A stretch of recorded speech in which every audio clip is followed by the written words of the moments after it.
સુરત જિલ્લામાં કીમ નદી તોફાની બની છે। ભારે વરસાદ બાદ કીમ નદીના પાણીનો પ્રવાહ વધતા સ્ટેટ હાઈવે પાસે પર પાણી ફરી વળ્યા છે।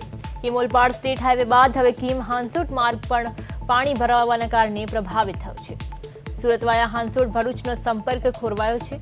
ઓલપાડના વડોલી સર્કલ અને હાંસોટ તરફ જતા માર્ગ પર પાણી ભરાતા રસ્તો બંધ કરવામાં આવ્યો છે। કીમ નદીના પ્રચંડ પ્રવાહને કારણે રોડની સાઈડના મોટા પથ્થરો પણ તણાઈને હાઈવે પર આવી ગયા હતા। સુરક્ષાને ધ્યાનમાં રાખીને હાઈવેના બંને છેડે પોલીસ બંદોબસ્ત ગોઠવવામાં આવ્યો છે। નોકરિયાત અને મજૂર વર્ગના લોકોને પોલીસે મદદ કરી રસ્તો ક્રોસ કરાવ્યો હતો। તંત્ર દ્વારા લોકોને પાણી ભરાયેલા માર્ગો પરથી પસાર ન થવા અપીલ કરવામાં આવી છે।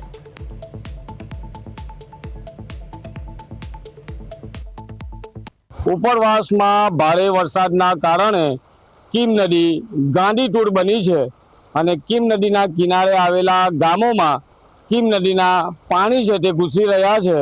અને સૌથી મહત્વની બાબત એ છે કે કીમથી ઓલપાડ જવાનો જે સ્ટેટ હાઈવે છે તેના પર પાણી ભરાઈ ગયા છે અને કીમથી હાંસોટ તરફ જવાનો જે રોડ છે, જે ભરૂચ જિલ્લાને જોડતો રોડ છે, સુરત તરફથી જે આવતા વાહનો છે તે હાંસોટ થઈને વડોદરા તરફ જતા હોય છે, પરંતુ જે રીતના આપ દ્રશ્યો જોઈ રહ્યા છો, કીમ નદીના પાણી ઓવરફ્લો થઈને હવે રોડ પર આવી ગયા છે। એટલે કે કીમથી હાંસોટ તરફ જવાનો રસ્તો પણ બંધ કરી દેવામાં આવ્યો છે, કારણ કે જોખમી રીતે કીમ નદીના પાણી સ્ટેટ હાઈવે પરથી પસાર થઈ રહ્યા છે।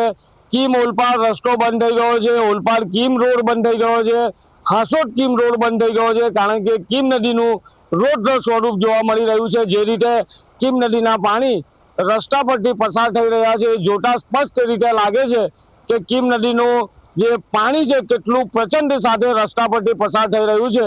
એટલે કે કીમ નદી બેફામ રીતે વધી રહી છે। કીમ નદીના પાણી છે તે સતત સ્ટેટ હાઈવે પરથી ફરી વળ્યા છે।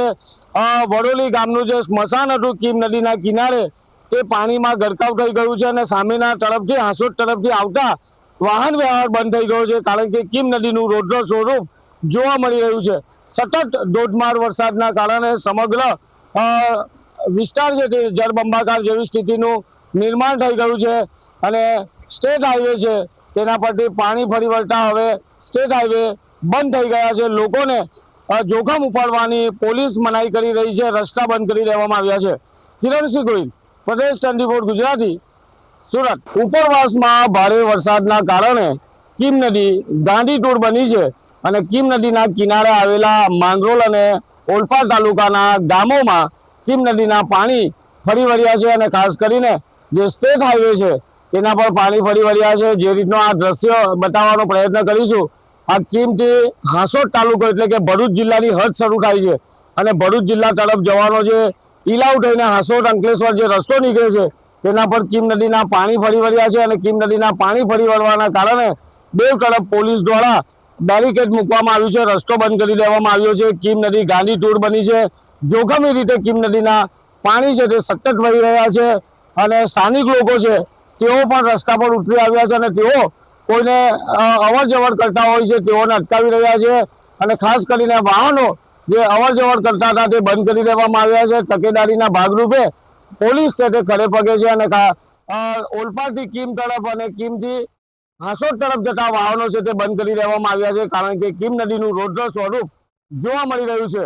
તમામ જે સ્ટેટ હાઈવે પાસે જ છે તે એના પર પાણી ફરી વળ્યા છે અને કીમ નદી જોખમી રીતે વહી રહી છે। જે રીતે કીમ નદીના પ્રવાહ છે તે જોખમી રીતે વહી રહ્યા છે તેને લઈને પોલીસ છે તે એલર્ટ છે, તંત્ર એલર્ટ છે અને લોકોની અવર જવર હાલ પૂરતી બંધ કરી દેવામાં આવી છે। હું કેમેરામેનને કહીશ કે જે દ્રશ્ય છે તે બતાવવાનો પ્રયત્ન કરે। હાલ જે સ્થાનિકો છે તે પહોંચ્યા છે અને હાલ જે પથ્થરો છે એ રોડ પર તણાઈને આવી ગયા છે, એટલે કે પાણીનો જે પ્રવાહ છે એટલો સ્પીડમાં હશે કે પથ્થરો પણ તણાઈને સ્ટેટ હાઈવે પર આવી ગયા છે। કેમેરામેનને પથ્થર બતાવવાનું કહીશ કે જે દ્રશ્ય બતાવવાના છે તે બતાવે। ખાસ કરીને આ સ્થાનિક યુવાનો છે તેઓ પોતે પોતાના કામ ધંધે નીકળ્યા હોય છે, પરંતુ હાલ કીમ નદીનું રૌદ્ર સ્વરૂપ જોઈને તેઓ પણ પાછા વળી રહ્યા છે, કારણ કે અતિશય પાણી છે।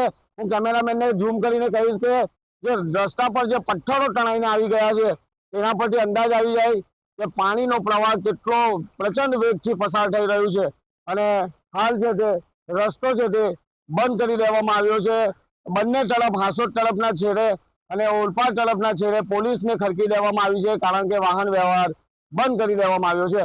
કિરણસિંહ ગોહિલ, પ્રદેશ 24 ગુજરાતી, સુરત.